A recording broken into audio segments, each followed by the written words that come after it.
Welcome to Bold Conscious Connections, yet another episode today. And today I'm delighted to have Radhika Lucas, who's based out of New Zealand. I met Radhika in one of our other programs that we both belong to. So welcome to the show, and we'll talk about how we met as well, but we've only met online. You're in New Zealand, I'm here in the US. But welcome to the show. Thank you so much, Raju. It's fantastic being here. I know we've had a couple of conversations already, and so I feel like I've known you for a while. So it's fantastic to be back specifically on your show this time. That's great. Well, let's not talk about what you do because that's already in the show notes and we'll talk more about it. But just so that someone who's running in the gym maybe or on the way listening to this podcast, what is it about Radhika Lucas that they should know and why they should listen to this podcast? Absolutely. So just a little bit about me, and that is, so I'm Radhika and I'm from Content Halo, and I help professional services business owners create a scalable and salable offer. And I help them with developing their confidence to be seen and heard and put themselves out there so that they can show up as themselves with their own authentic voice with confidence. And I do that mainly because I have been, I've got a history of being in the corporate background myself. Also, I have a small business, and there is so much that goes with putting yourself out there, especially as you're making the transition. Or perhaps, you have no intention of making the transition, and perhaps you just want to try your hand at starting up a business and potentially then, taking it completely full time at some stage. And there's a lot of emotion that goes with that transition. I think there's an important piece to talk about, and that is, how do you find your voice before you find your full visibility? Because putting yourself out there is a pretty scary step and a scary process. So I help, and my program helps people transition and do that. Beautiful. So the very first question I really had, because caught my attention, was the 4-hour transformation. I was like, wait a minute, what do you mean by 4-hour transformation? So I find it fascinating that you help business owners or people who want to be business owners reposition their online offer in 4 hours. Like, okay, walk us through how that works and what exactly the kind of results do you think that clients of yours have experienced? So I think, a lot of people are stuck in over analysis, like analysis paralysis. And I think what happens is, especially with people who have been in, senior corporate positions or people who are really well educated in particular, is that you can end up, and that's predominantly because in your working life, you've been taught to dot the I's and cross the T's. And so as you're making the transition into entrepreneurship, what can end up happening is that you take an almost like an over academic view to developing your offer that you can, put out there coherently into the world. And the marketing landscape really doesn't lend itself to that, because marketing really loves speed, because the market actually changes in real time. And so what I do in my program is I actually help people create an offer from their own lived experiences.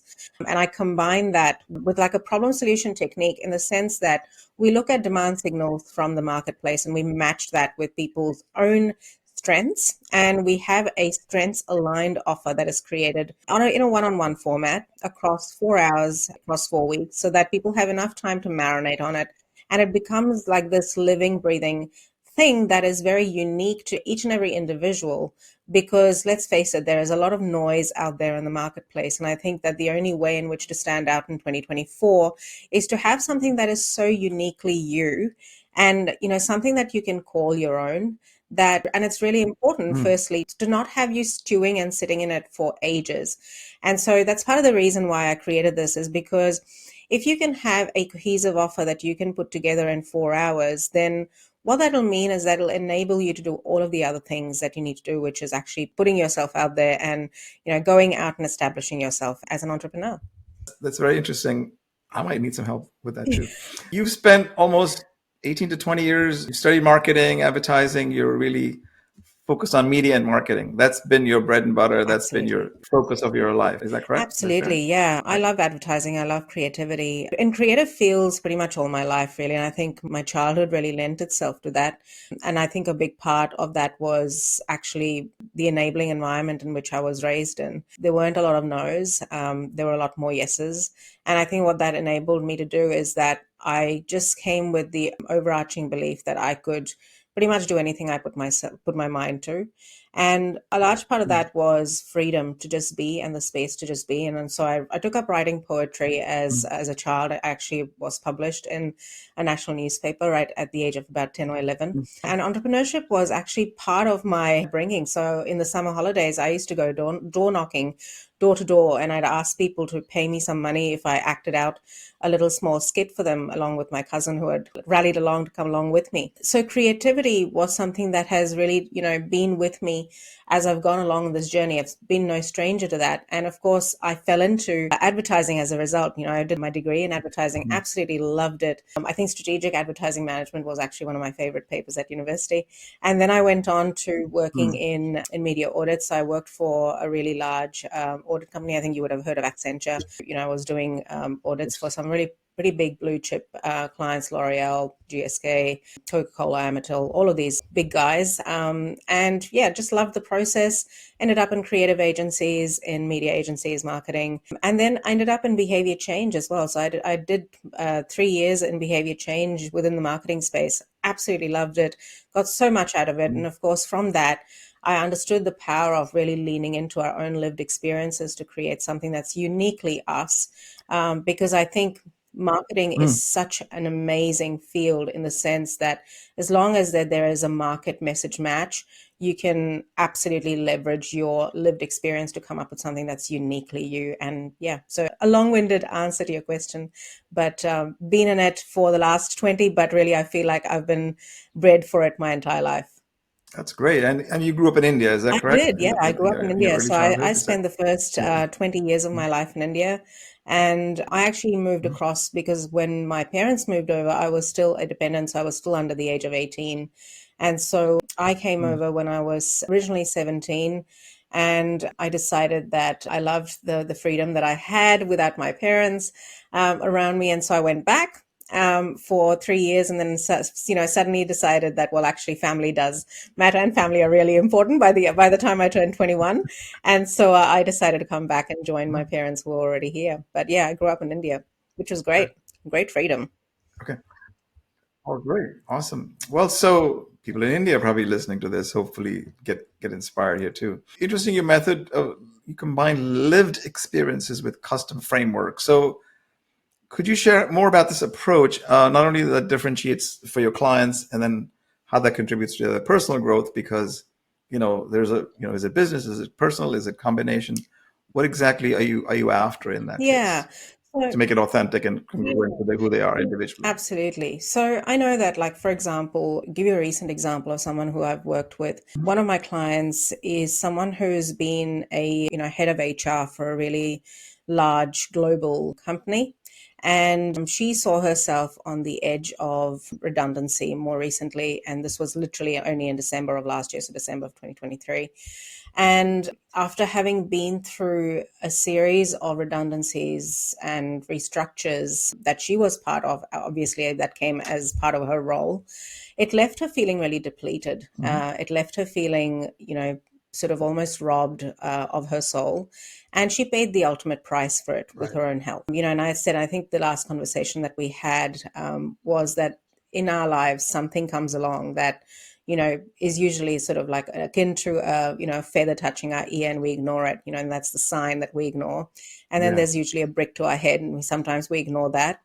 And when we ignore the brick to the head, what ends up happening is that we end up sometimes falling flat on our face. And that's exactly the kind of experience that she had with having to pay the ultimate price with her health. And she decided at that point that, the burning passion that she had that was kind of inside her, niggling away for many, many years, was at a Mhm. pivotal point in her life. And she was at the crossroads of making that decision of, do I keep doing what I'm doing, or do I make the transition across and actually use all of my experiences that she has obviously had from having been an HR professional with a massive amount of Of course. skills that she brought to lot of different organizations, particularly with small business owners who may have 50 or under employees, as an example, who may not need a full-time HR person, but perhaps there is a need for HR consultancy, as an example, and then really be able to then help other people with making those bold decisions and stepping out and helping them navigate the crossroads. And so part of the program that we developed was actually using a custom framework based on her HR abilities and the tools and resources that she brought to the table, I guess, for anyone who's wanting to make that change, given that a lot of people are, who she helps in particular, may not necessarily be wanting to transition into entrepreneurship, but perhaps they're wanting to make a change into a different career or a more fulfilling career or something that really lights them up. And I think having all of the modalities from her own life experience of having lived, good, maybe 4 or 5 decades, and bringing those HR tools to the table is the way in which we were able to firstly map out her own journey and then use those professional tools and tactical and tangible resources that would really help enable people to make a decision within 7 days on, when they were feeling like they were stuck on the crossroads or unclear about what the path looked like, or, what the next path looked like. And I think that this is so important because, and I remember a story of and I can share my own. I remember this was about maybe a decade ago, and my husband was at a point where, my husband has absolutely no interest in entrepreneurship, by the way. He is quite happy in a job. That's what he wants to do. But he was just feeling a little stuck, and he was, looking at, well, what, where else could this lead him?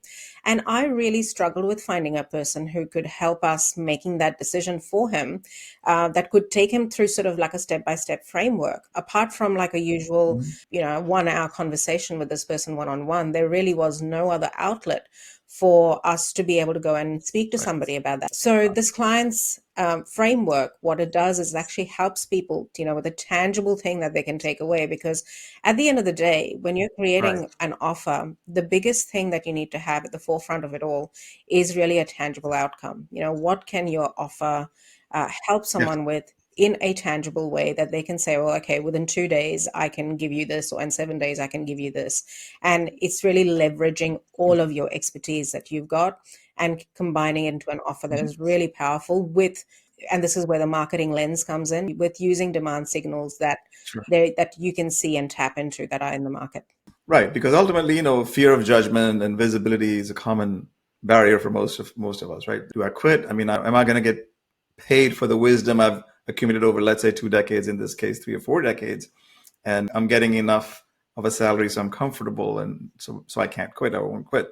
But when you get to that point where, okay, something inside of you is burning, but you still don't give it that light or the expression, then it's that fear of, what is it? It's fear of judgment, visibility, too much out there, what will people think, etc. So in your blend of, where you're saying the behavior change and the theater skills, which is the other word that kind of caught me in your bio, theater skills. What are you talking about theater skills for?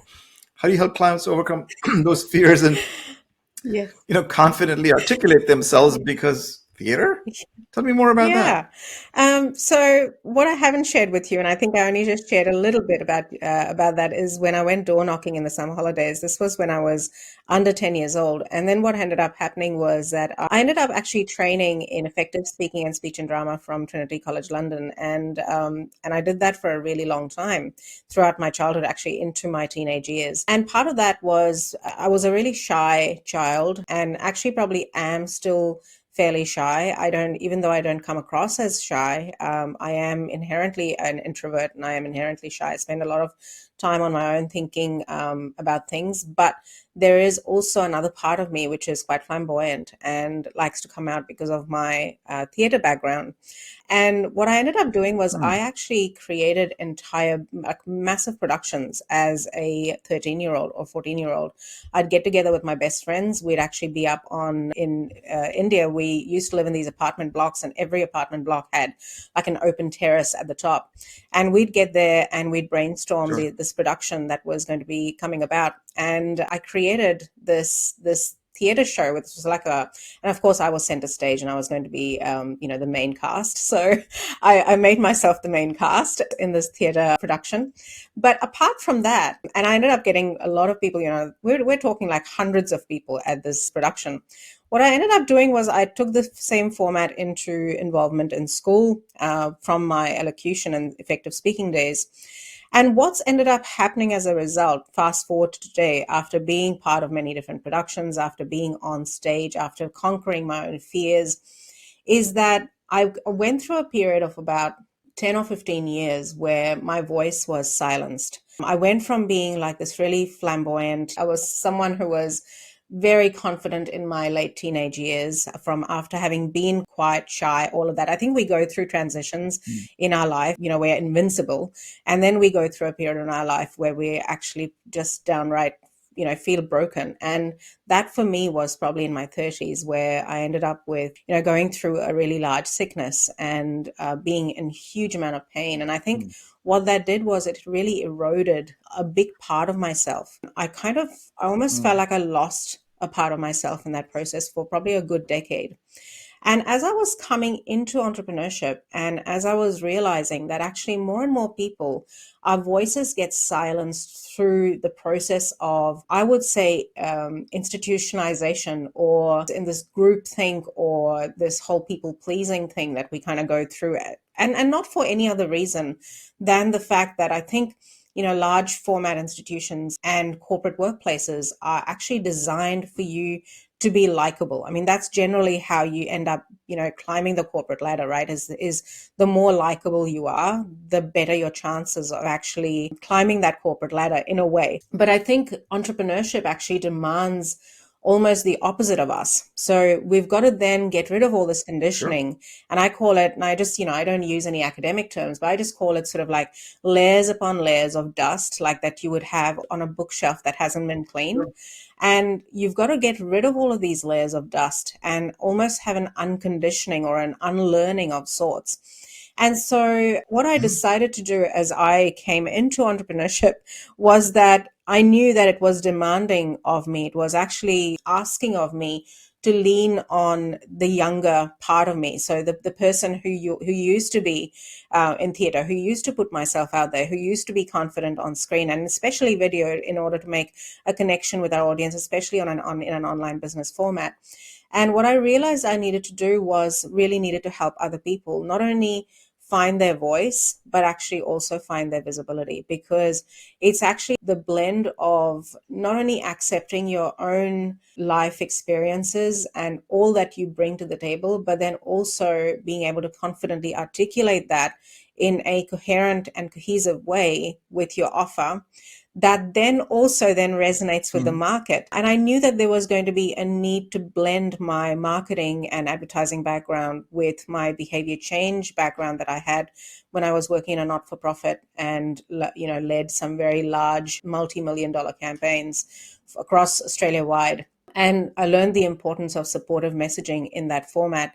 I decided to blend the experiences that I had from my corporate and commercial background with my theater skills as a child, which I had, years of experience with, in order to provide it in a container format where once people actually develop their offer, that they're given training on how can they present themselves confidently on video, how can they present themselves confidently when they're speaking about what they do, and really owning their voice before they're ready to own their visibility. And I think, what you're providing here in this format, giving people a chance to really find out and go deeper into the reasons why they really are, wanting to step out and feel the fear and do it anyway, is so important, because I think, and I hope that people listening in will be able to take away the fact that actually understanding your why needs to be greater than the fear that you have, because obviously that is the reason why you will do, and that'll be the thing that actually powers you through, despite now not necessarily having successes straight off the bat, because let's face it, it's not a walk in the park. An online business journey is not a walk in the park, as we all know. And so your reasons for why you do what you do needs to be greater than all of the failures that you might have along the way. And I really just wanted to provide a container and a safe space for people to be able to do that within my program. You're not recommending they go to theater and learn some skills, but in your program, you're going to help them, provide them Yes, yeah, with yeah, looking with at tips themselves and in the mirror and saying, "This is what I'm capable of." yeah, Yes. So I get that. I want to make sure. But you know what you said earlier about corporate life in general is that to be liked, to climb the ladder successfully in any corporate, you kind of in a herd in a way because and it's good for the organizational industrial revolution gave us this thing, right, that you want to keep the herd in a way that maybe not necessarily like each other personally, but they're connected to the organization in a way that they move in the direction that the organization wants them to, absolutely. right? So flipping that on its head, like if you're an entrepreneur, well, that person who was running the organization is really, or whoever the founder was, launched that business with a purpose, not to create herds out of humanity, but to know that if you are part of a cog in the wheel, as we say, or you're on a hamster wheel, you're doing these things for a purpose, and that's perfectly okay. It's just that if you have something deeper inside of you that you want to create that's different, unusual, but unique to you, then that's what you're talking about here, because we're not telling people to go quit their jobs and go, sail off into the sunset. No, it's a hard journey and a hard decision to make, Yeah. but do give attention to the voice that's inside of you. And what you just said earlier is like, if that reason is going to outweigh the perceived pain you might go through, only then will you succeed, and will you stick to it and not quit just because the first sign of trouble you're gone, right? Absolutely, yeah. Really, really good perspective. Thank you. Yeah, no, thank you. So let's talk about this authentic messaging some more. Is there an example where, where this shift is made and a significant difference for a client if it's, the authentic message and the confidence to go in, this business owner or entrepreneur wants to do this so that they can connect better with their Yeah, audience? absolutely. Is there such an example that you can provide? Absolutely. I think there's a real pressure to be authentic these days. I think it's almost like a buzzword, right? Like be authentic. A thing that I have about it is that actually no one tells you what it means to be authentic. Authenticity is not necessarily about airing your dirty laundry in public or, bringing out all the skeletons that you might have in the closet. But it is about embracing what you do and being comfortable with being uncomfortable without necessarily having that fear that comes, or not letting fear overtake you so much to the point of inaction. And I guess the best way that I describe it is, how can you describe what you do to a friend as though you're sitting across a table from them? I mean, I gave a training on authenticity and articulation on video just literally last week. In fact, I have another session with a client coming up next week on doing exactly that. So what it looks like in a tangible format, just to kind of bring a bit of three-dimensionality to what I'm talking about, is I think the first point that people struggle with is, okay, well, I've got all of this expertise in my head. I actually want to be authentic. I don't want to sound like as though, I am not confident on screen, because obviously that other people are going to pick up on it, right? And I think the number one facet to that is practice.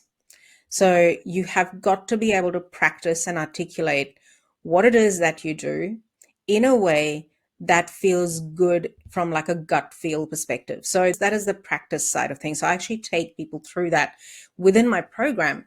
But more than that, it's about using our body language. So I think our body language conveys a lot more than, even the words that come out of our mouth, right?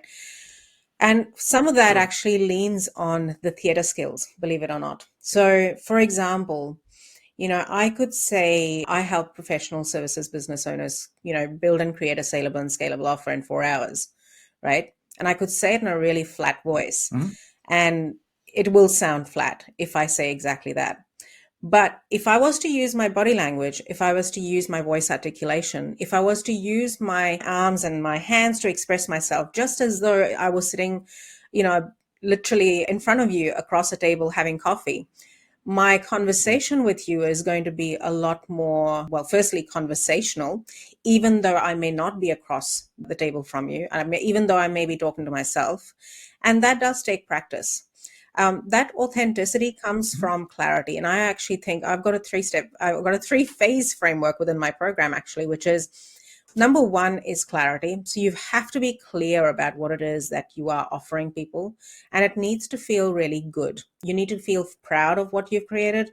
You need to know that it gives people a Mhm. really tangible outcome. And then from that clarity, then comes confidence. And from confidence will come connection. And the more connection you have, will actually breed that. And it's kind of like building on the islands of success. So I have a thing called islands of success, which is that once you experience, Mhm. one or two islands of success, you will feel like, okay, well, that bolsters your confidence and you feel like you can do more of that. And so it's really just building on those little Right. islands of success and then bringing your authenticity to the screen, not only in the way in which you bring yourself out on camera or video or in your written format if you're a blogger or Mhm. whatever, but also in the way in which you provide solutions and tangible outcomes for people. So, for those still listening and or watching, don't stay till the end because Radhika has promised some freebie here for all of us to go and take away. Could you tell us what they are, just quickly, from a top level Absolutely, standpoint? absolutely. So this training, it's a 4-day self-paced training. And what it's going to do is it's actually going to help you find your voice before you're ready to find your visibility. The program, the Mhm. training is only about 10 minutes long each day, and it's completely self-paced. And what you can do is on day one, it really explores you to find, and I call it a visibility onion. So you've got to really find and Got it. explore parts of yourself that you want visible on the outside. And then every single day after that, it teaches you to go a little bit deeper into the reasons why. And there also is a small exercise within that for you to get feedback from your friends. And I'm not going to reveal what that Mhm. exactly is because that's actually within the training itself. Sure. So if people want, they can go Okay. and download that from the show notes. But otherwise, it's at contenthalo.com/3 hyphen easy hyphen steps. So that's just 3 easy steps. And they can go and get that. It's just Beautiful. called Find Your Voice Before You're Ready to Find Your Visibility. I have one other question before we go to rapid fire. Are you open for a quick rapid fire? Yeah, absolutely. Go Very for it. short answers. Yeah. That sounds really exciting and nervous at the same time. Well, there's nothing to be nervous about because you have it all within you. So, in your own journey, Radhika, of personal growth, development, and then influencing the way you guide your clients and where you are and where you're going in terms of, you clarified authenticity because it's the oft-used word. What did you tell your young Radhika, as you said earlier, when you went quiet and it's like, okay, what is it that you told her? If life was different, what have you, where you are. Was it a 20-year-old Radhika that you were talking to? I would say to my younger self, you mean the one that was struggling and had lost her voice? I would say Correct. embrace it. Because someone listening to this, Radhika, the reason I'm asking the question is, they have it burning inside of them because they want to do something. Yes. And this, fear of judgment or visibility, et cetera, that we just talked about, Yeah. is stopping them from being their true self to come out and build something that's their dream rather than their employer's dream, let's say, or their boss's dream. Exactly. To that, I will say embrace your cringe and become confident through my training, because that's the only way in which, you're going to be able to step out of your comfort zone and feel the fear and do it anyway. And that's the thing that I told myself. And that was literally a pivotal moment for me, because when I decided that I was going to embrace Right. my cringe and become confident is when the next steps started opening up. All right. Well, rapid fire goes. All right. We won't be too long on this. Okay. Since we're talking about business owners and wanting to be in the online business, what's one digital tool you can't live without for your business? My email service provider. Okay. What's the number one skill you recommend mastering to boost confidence in front of the camera? The teleprompter. The teleprompter within Wow. CapCut. Yeah. That's the cheap one. The cheap Okay. one, yeah. I actually felt so inauthentic about that. I was like, okay, teleprompter. No, it makes life amazingly beautiful and makes you confident. Awesome. I love that answer. Okay, this question is about vision in one word. Okay, this is about your business. If you could summarize your business vision in one word, what would it be? Confidence. Oh, okay. It's the word of the day, I think. Yeah. Okay, what's a common myth about online business? That it's easy. Myth. Okay. Yeah. Okay. Already asked you the question about one piece of advice you would give your younger self, so you already Yeah. answered that. An unconventional source of inspiration for you. Ooh. unconventional sources? Yes, I have a story that I can tell about that, but I know that this is meant to be rapid fire.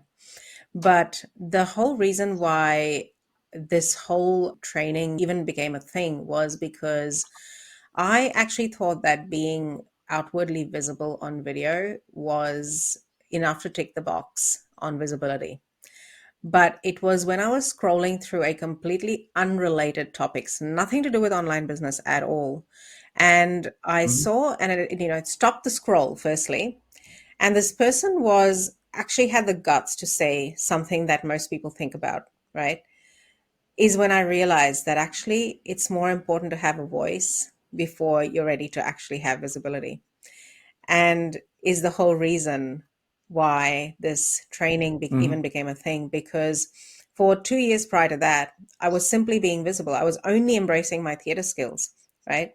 Because it's easy to put on a Mhm. front, it's easy to put on a mask, but it's only when circumstances demand of you to actually meet yourself.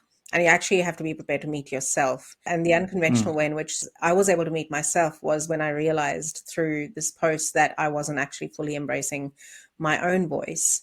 And visibility, outward visibility, wasn't actually going to be enough and wasn't going to cut it until I was actually ready to meet myself. Mhm. And so there you go. So that's a little unconventional bit of inspiration. That's really good. In that same vein, an idea worth spreading. An idea worth spreading. Feel the fear and do it anyway. What's that? Good. It's a great Yeah. idea. That's what we're taking. Awesome. Okay, last question. The first thing to do after deciding to be an entrepreneur. Made the decision. What's the first thing to do? Put together your offer. Okay, so you've said the word offer quite a bit. Yeah. So just to clarify, what does offer mean Yeah. to people listening? Okay, so an offer is Like, what's anything. your business? Yeah, an offer is basically anything that you can sell and build an asset in your business in exchange for the money that you expect to be remunerated for. So whether it's a service, Okay. whether it's a consulting package, whether it is a series of skills and tools and resources that you have, got along the way of, building up your career. It's basically packaging up your services into a format that people can understand, that you can then put out there in exchange for to be paid. Got it. All right. So I always end with this, Radhika, is that I don't take anything for granted. Neither does my audience. That people spend their time, bring their visibility, their voice to this conversation in this venue, in this format. It's not always easy, no matter when, and because this is going to be in posterity, right? So people will, at some point, hope to gain something out of it. Whoever's going to listen to this or watch this will gain something out of it. So I appreciate your time Thank you and your so presence much. here. So Thank you I so do much not for take this that for granted conversation. for a minute. Yeah.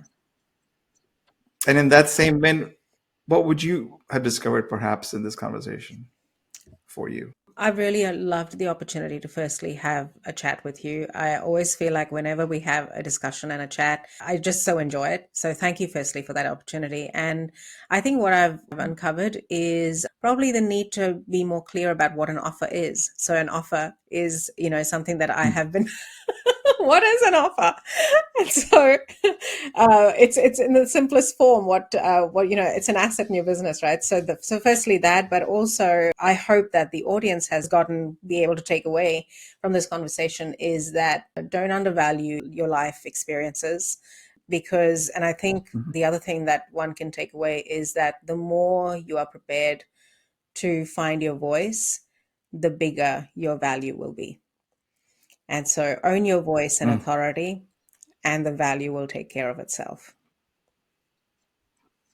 Hey, where were you when I needed you 30 years ago? It's like, finding my voice is the biggest discovery, really, because, I mean, although every day is a discovery about, oh my God, I don't like my face on that camera, or like, why did I ask that question, or how can I frame this better? All these different things. Yeah, But we always are our own worst critics and our own worst enemies. 100%. But that's the learning. If you don't watch yourself and you don't listen to yourself, you're missing an opportunity to learn more about you. And so it's just, we are a mirror. And so we better look in the mirror every single day and listen to our voice. And, it's not just the visibility and not what things look like, but really Yeah. who we are. Yeah, 100%. It's really, Absolutely. Really, thanks for sharing that and bringing that out. Appreciate it. No, thank you. Thanks once again. Okay. All right, Radhika, Okay. take good care, and we'll see you soon again. Yeah. Thanks very much, Yes. Raju. Take Yeah. care. It was lovely chatting. Okay. Bye for Bye. now.